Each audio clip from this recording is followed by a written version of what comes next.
All of a sudden, leaders all over the world are warning that World War III is very close.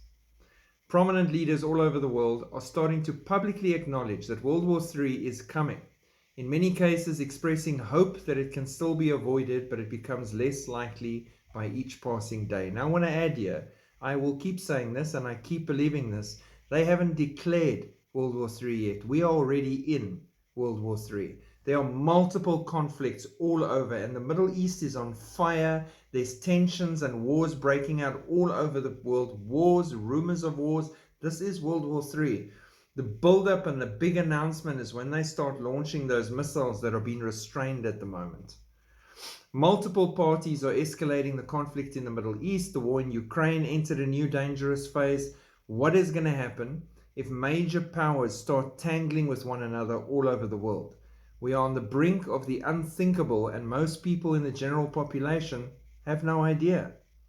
On Monday last week, British Prime Minister Grant Shapps warned that we are now in a pre-war world, not Prime Minister, Defense Minister, and that Western powers would soon find themselves fighting Russia, China, Iran, and North Korea, the new axis of evil on the grand scale of things, as things have been divided between the two groups, the two main groups. A source inside the Pentagon warned the Daily Express that we are on the brink of World War III amidst surging conflict in the Middle East, sparked largely by Iran. We are moving towards World War III, in my opinion. It's already underway. That's someone else. That's not even me. By the way, Trump thinks so too, the Russian presenter added. Leaked German intelligence documents suggest Berlin expects Russia to launch a wave of attacks to overwhelm Ukraine, and is scrambling to come up with contingency plans in the event that Russian troops march westward from Belarus.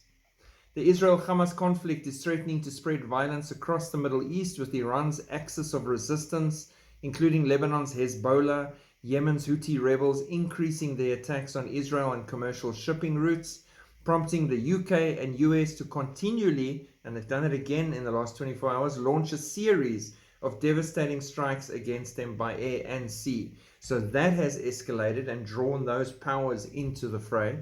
Further east, Taiwan's election of a new democracy-loving president has angered Beijing, with the Chinese invasion of the island nation in the coming years looking more likely and closer than ever before.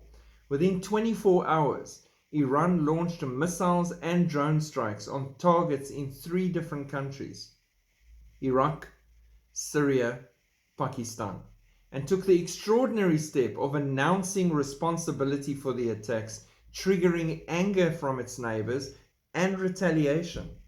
Wars, rumors of wars, tensions, everybody's ready to fight with everybody else. No one's scared of anyone else. Everyone's threatening everyone else. And the general population is focused on their 401k, their latest TV series, Netflix, or anything else, sports, stars, movies that can keep them busy and distracted while all these things are unfolding in front of their very eyes. And it is a time that is more desperate than ever before to make sure that you and your loved ones have got your lives right with the King of Kings, because that's the only solution. That is the only way to live, because he loves us. So keep preaching, keep shining your light, and keep looking up.